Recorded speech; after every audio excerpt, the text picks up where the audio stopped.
जानते हैं सबसे पहले कि वॉइस का मतलब क्या होता है। तो वॉइस हम लोग क्यों पढ़ते हैं? देखिए, वॉइस हम लोग इसलिए पढ़ते हैं क्योंकि मतलब कई केसेस में ऐसा होता है कि हमें सब्जेक्ट की प्रधानता न दे करके ऑब्जेक्ट की प्रधानता हमें देना होता है। इसका मतलब ये है कि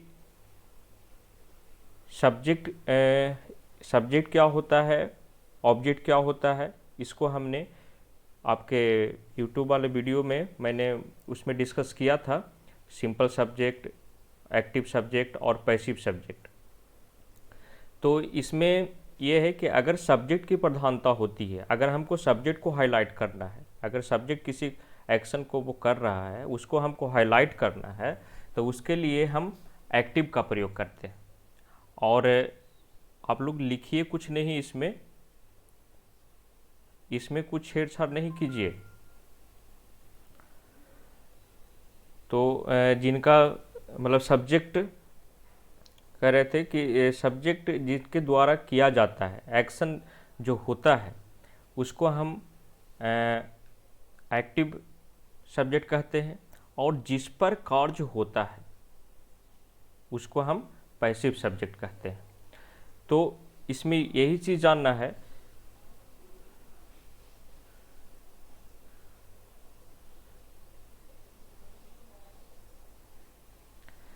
कि तो सबसे पहले हम इसको शुरू करते हैं। सबसे पहले इसके बारे में इसके इंट्रोडक्शन को हम लोग जानेंगे।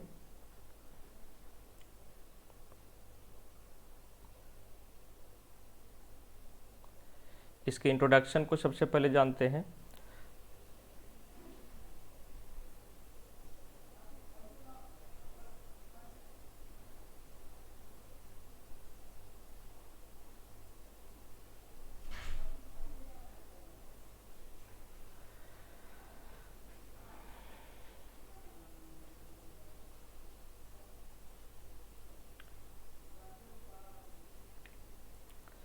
देखिए, introduction of voice.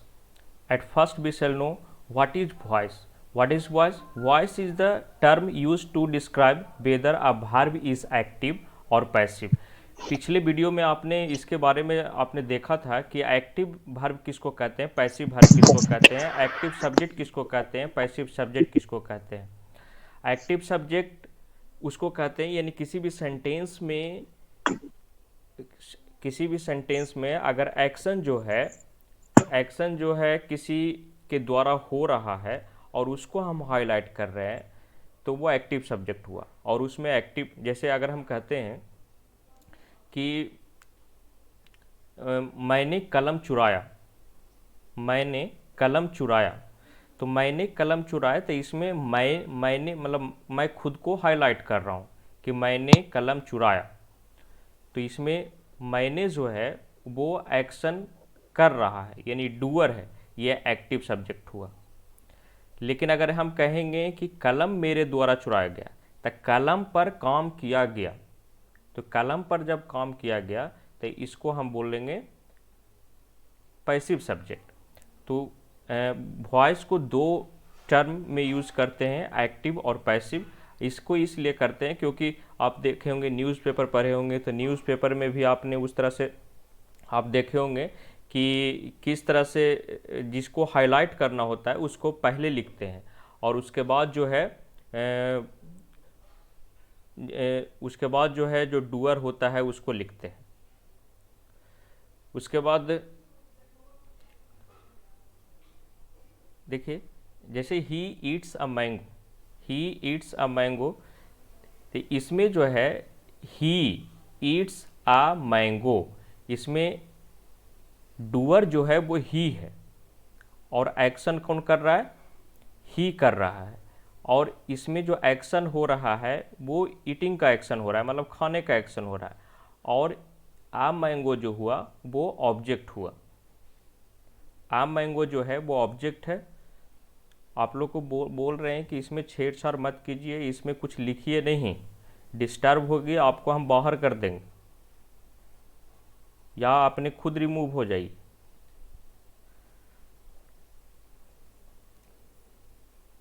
He eats a mango, तो ही ईट्स अ मैंगो, यहाँ पर ही जो है वो सब्जेक्ट है, यानी एक्शन ये कर रहा है। तो जब एक्शन कर रहा है, वो खुद कर रहा है, इसको हाईलाइट किया गया है, तो ये एक्टिव सब्जेक्ट हुआ। और ये जो हो गया वो ऑब्जेक्ट हो गया। अगर इसका हम पैसिव देखते हैं तो देखिए अ मैंगो, इसमें हम अ मैंगो को हाईलाइट कर रहे हैं। A mango is eaten by him, a mango is, the ah mango, यानी इसको अगर हम हिंदी देखें तो वह आम खाता है, वह आम खाता है। तो हम आम को इम्पोर्टेंस नहीं दे रहे हैं, हम उसको इम्पोर्टेंस दे रहे हैं कि वह आम खाता है, वह ही पर कोई इम्फेसिस कर रहे हैं। लेकिन इसको में जो है हम मैंगो को इम्पोर्टेंस दे रहे हैं कि a mango is eaten by him.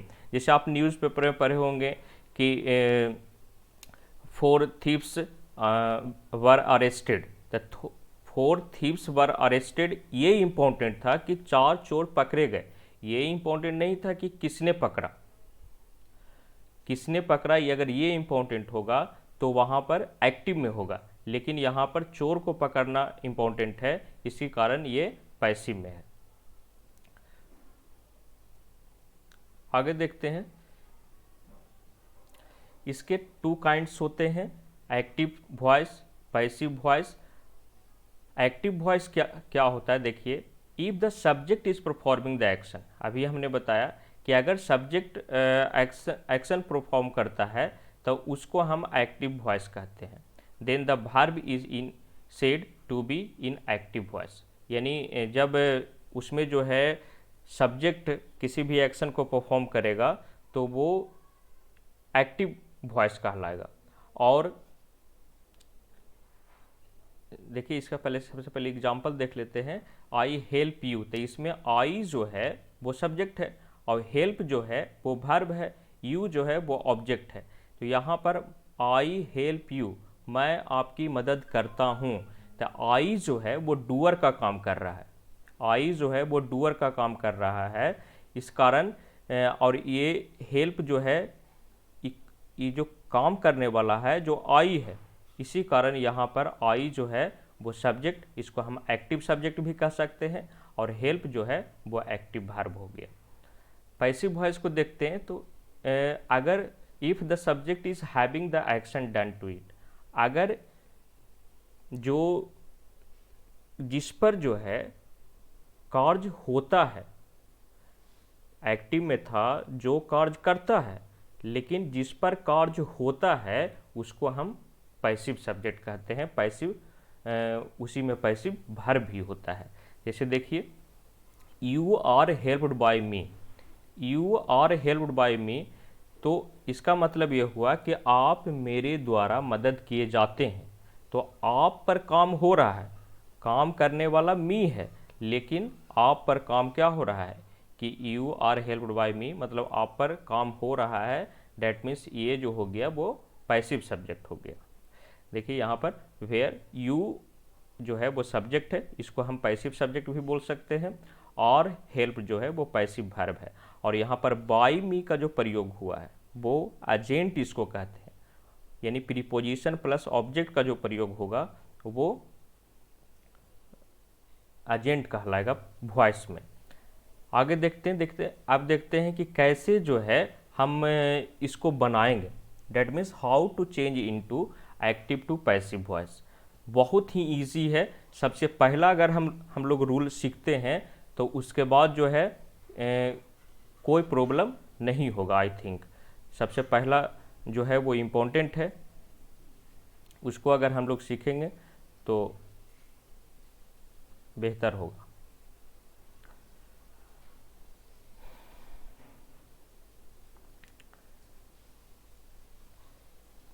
देखते हैं आगे। सबसे पहले है प्रेजेंट इंडेफिनिट टेंस। सबसे पहले प्रेजेंट इंडेफिनिट टेंस के बारे में बात करेंगे। आपने इसका ट्रांसलेशन भी बनाया है प्रेजेंट टेंस का, यानी टेंस का आपने ट्रांसलेशन भी बनाया है, तो आई होप आपको जो है इसका स्ट्रक्चर पता होगा। तो और उसी स्ट्रक्चर के सहायता से हम जो है वो इसको समझेंगे, बनाएंगे। और बहुत ही इम्पोर्टेंट है ये फर्स्ट जो हम प्रेजेंट इंडेफिनिट टेंस का बता रहे हैं, ये बहुत ही इम्पोर्टेंट है। इसलिए इसको अगर समझिएगा तो समझिए कि आपका वॉइस जो है वो समाप्त हो गया। देखिए सबसे पहले एक्टिव वॉइस में इसका स्ट्रक्चर जो होता है सब्जेक्ट प्लस V1 और V5 प्लस ऑब्जेक्ट। हम लोग जानते हैं इसको कि सब्जेक्ट होता है, उसके बाद V1 या V5 होता है, उसके बाद ऑब्जेक्ट होता है।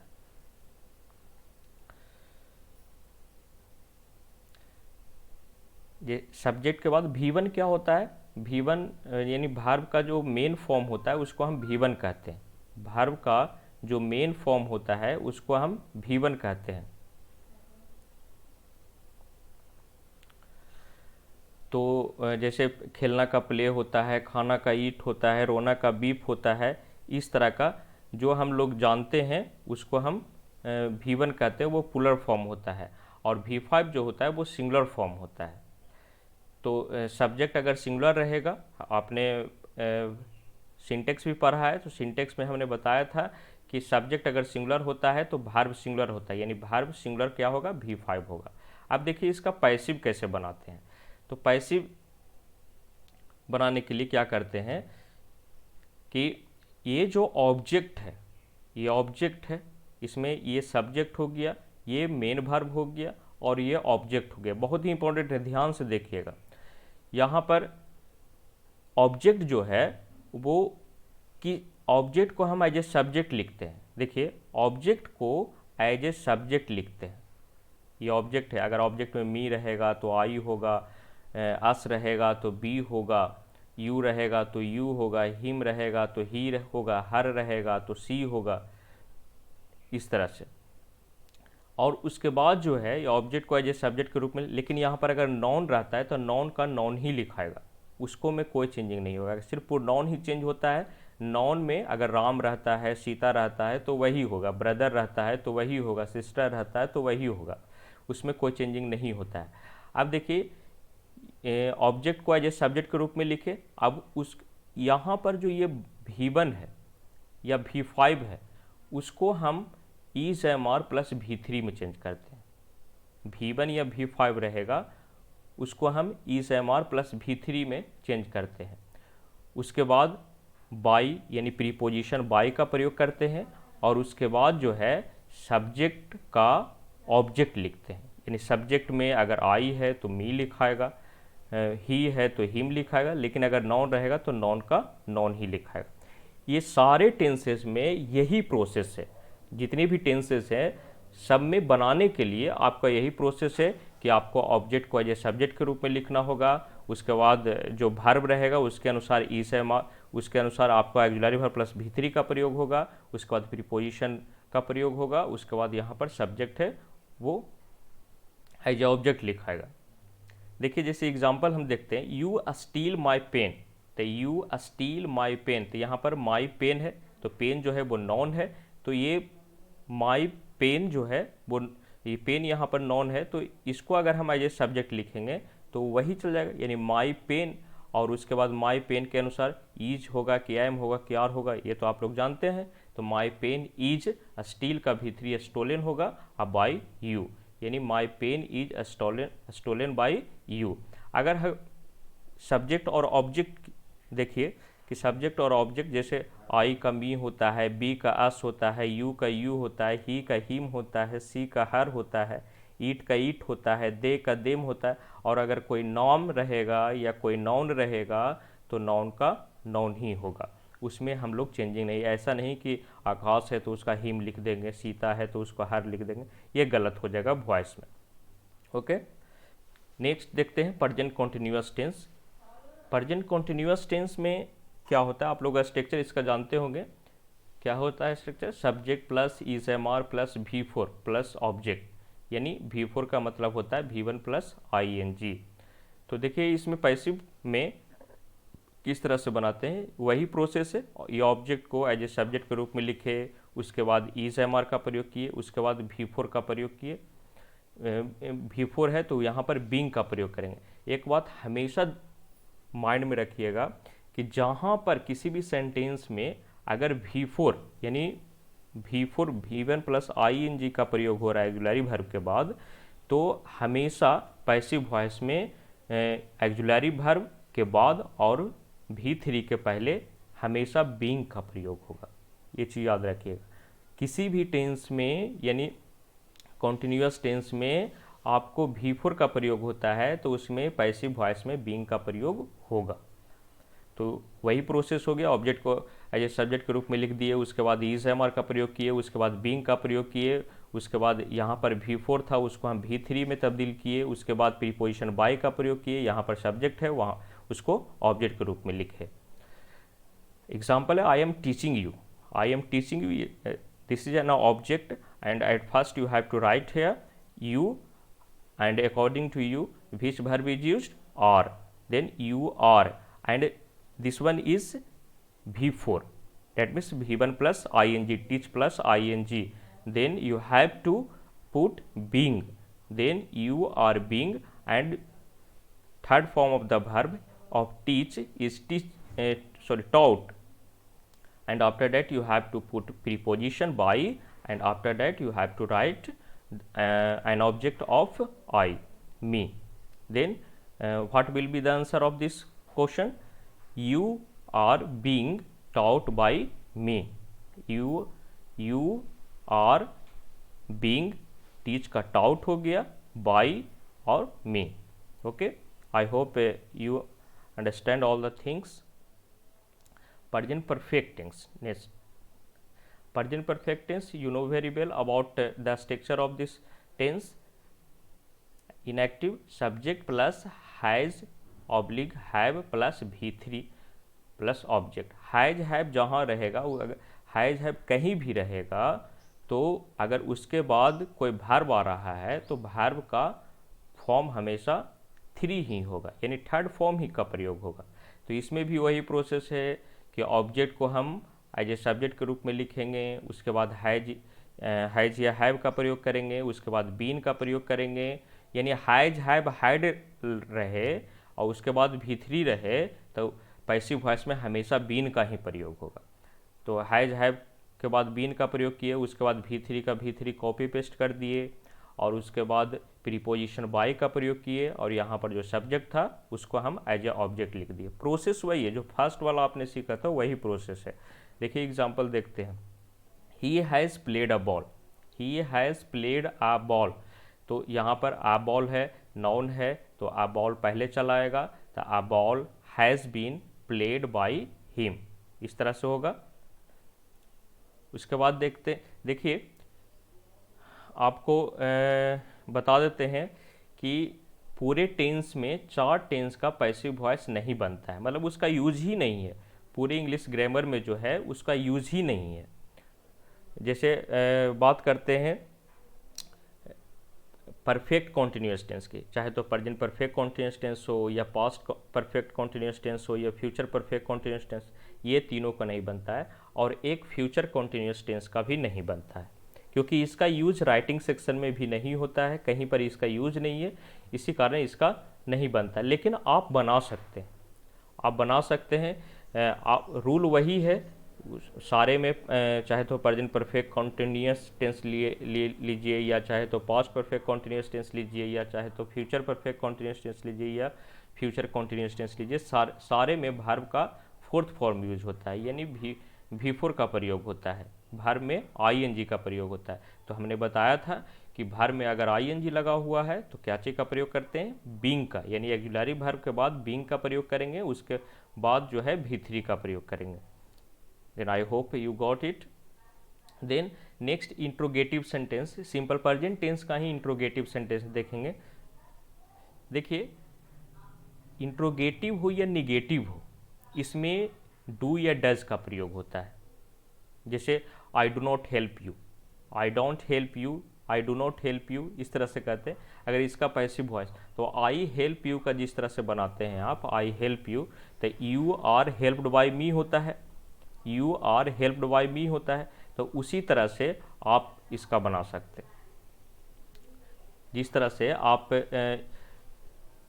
आई हेल्प यू का you are help by me बनाते हैं, उसी तरह से अगर रहता है कि आई डोंट हेल्प यू तो you are not helped by me, इस तरह से बना सकते हैं। अगर इंट्रोगेटिव रहता है तो उसी तरह से बनाएगा। जैसे अगर है, अगर इस तरह से है कि डज खुशी बीट हर ब्रदर, डज खुशी बीट हर ब्रदर। तो आप लोग अपने दिमाग में सोच लिए होंगे कि इसका क्या बनेगा।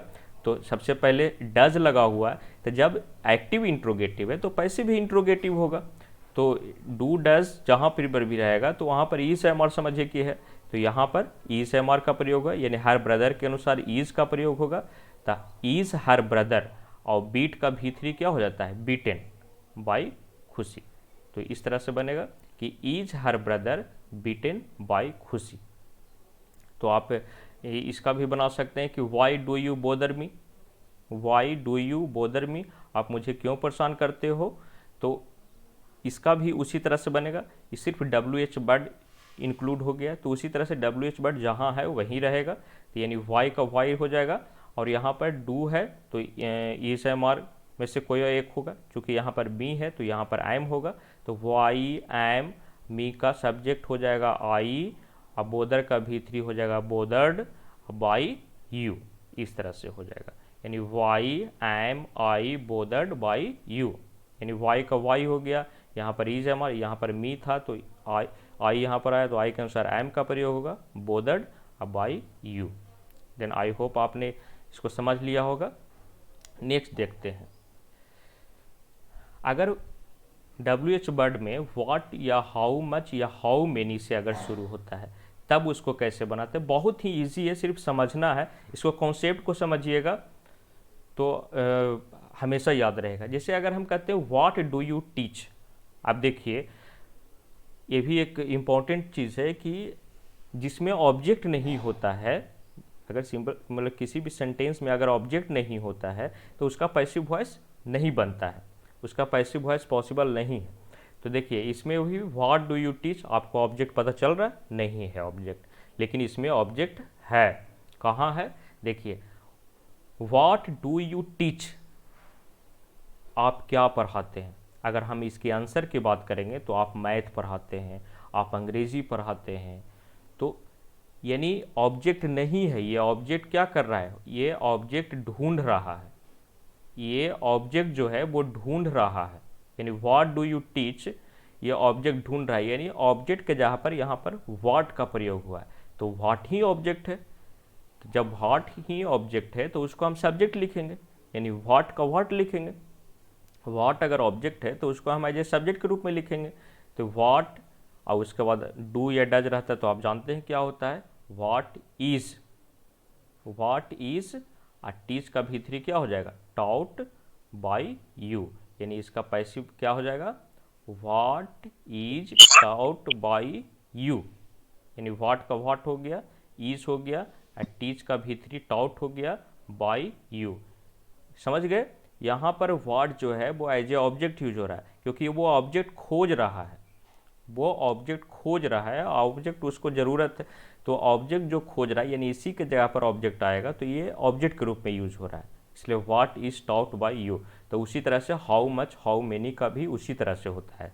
जैसे अगर है कि how much milk do you drink in a day, how much milk do you drink in a day, तो इन अ डे जो है वो कॉम्प्लीमेंट के रूप में आया है, इन अ डे जो है वो कॉम्प्लीमेंट के रूप में आया है। तो हम इसको बनाएंगे how much milk do you drink, तो किस तरह से बनेगा, हाउ मच मिल्क, इसको लिख देंगे, और क्योंकि यही ऑब्जेक्ट है। जैसे अगर हम कहेंगे कि आप एक दिन में कितना दूध पीते हैं, तो आप बताइएगा कि हम एक दिन में 10 लीटर दूध पीते हैं, 5 लीटर दूध पीते हैं, 1 लीटर दूध पीते हैं, हाफ लीटर दूध पीते हैं, तो हाफ लीटर तो वो ऑब्जेक्ट हो गया, तो इसी ऑब्जेक्ट के जगह पर ये चीज़ आया।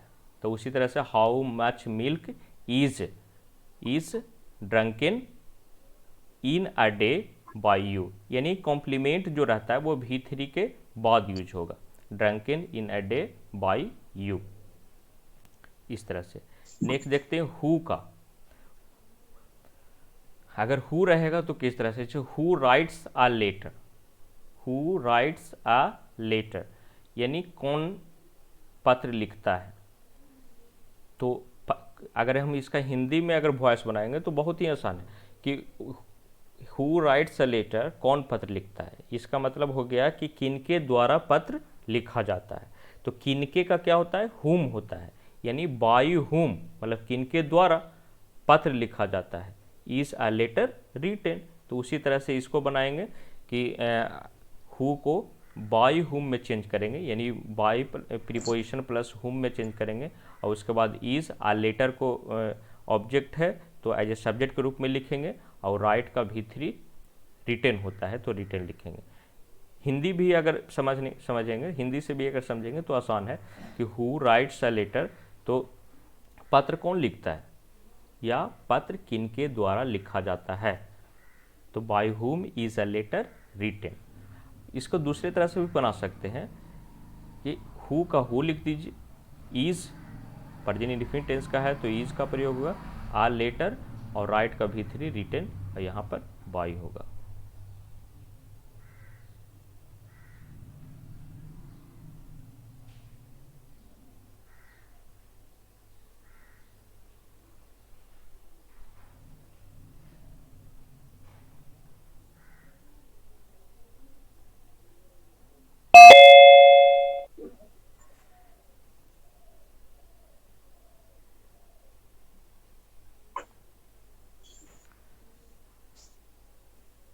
उसके बाद देखेंगे इस तरह से हु का एक चीज़ और अपने दिमाग में रखना है, हु वाला देख लिए, एक चीज़ अपने माइंड में रखिएगा, क्या चीज़, कि अगर सेंटेंस के सब्जेक्ट के रूप में if the subject of any active voice is one, someone, everyone, known, somebody, nobody, everybody, people, police, public, ये सब रहता है तो आप एजेंट के रूप में इसको नहीं देंगे।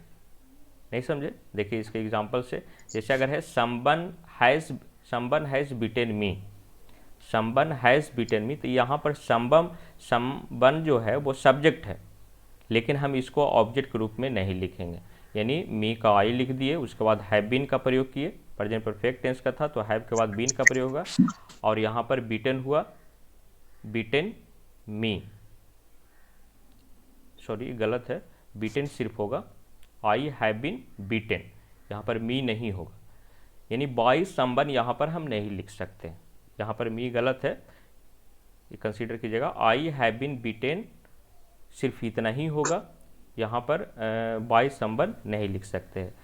जैसे एक और देखिए, no one has stolen my pen, no one has stolen my pen, तो यहाँ पर माई पेन हो जाएगा, हैज़ क्योंकि नो वन नहीं लिखाएगा तो इसलिए नेगेटिव सेंटेंस होगा, तो my pen has not been stolen, यहाँ पर नॉट इसलिए लगा क्योंकि यहाँ पर नो वन जो है इसको हम ड्रॉप कर रहे हैं, हटा रहे हैं, तो जब हटा रहे हैं तो हमको निगेटिव वर्ड देना होगा, इसलिए my pen has not been stolen. Note number 2 में क्या है कि अगर कॉम्प्लीमेंट रहता है, अगर मेन वर्ब के बाद एक्टिव वॉइस में कॉम्प्लीमेंट रहेगा तो उसको पैसिव वॉइस में V3 के बाद लिखते हैं। तो पीपल स्पीक हिंदी इन बिहार, तो इसमें आपको सबसे पहले आपको ये समझना है कि आपको ऑब्जेक्ट को चुनना है, अगर कितना भी बड़ा सेंटेंस रहेगा तो उसको आप पैसिव वॉइस आसानी से बना सकते हैं। पीपल स्पीक हिंदी, तो हिंदी यहाँ पर ऑब्जेक्ट है, हिंदी यहाँ पर ऑब्जेक्ट है, तो इसको हम सब्जेक्ट के रूप में लिखेंगे, तो हिंदी, और उसके बाद स्पीक है, प्रेजेंट इंडेफिनिट टेंस का है, V1 है, तो हिंदी इज, स्पीक का V3 स्पोकन होगा, स्पोकन इन बिहार, ठीक है। पीपल, पुलिस, ये सब तो ड्रॉप हो जाता है, तो यानी इसका आंसर हो जाएगा Hindi is spoken in Bihar, यानी जो कॉम्प्लीमेंट रहेगा वो V3 के बाद लिख देना है, यानी स्पोकन V3 था तो इन बिहार, या आप एजेंट के बाद भी लिख सकते हैं, एजेंट का मतलब बाय प्लस जो ऑब्जेक्ट होता है उसके बाद भी लिख सकते हैं, लेकिन ज़्यादा सूटेबल जो है वो V3 के बाद। तो आज इतना ही था, इतना आप लोग समझ गए होंगे आई होप। उसके बाद अगर किन्हीं को कुछ प्रॉब्लम है तो आप व्हाट्सएप पे जो है अपना डाउट बता सकते हैं, हम उसको क्लियर कर देंगे। और अभी जो है हम आपको कुछ क्वेश्चंस देंगे जो कि सिर्फ और सिर्फ प्रेजेंट टेंस से रहेगा, यानी present indefinite, present continuous, present perfect, यही 3 टेंस से देंगे, और आई होप आप ज़्यादा से ज़्यादा सही कीजिएगा। Okay, thank you.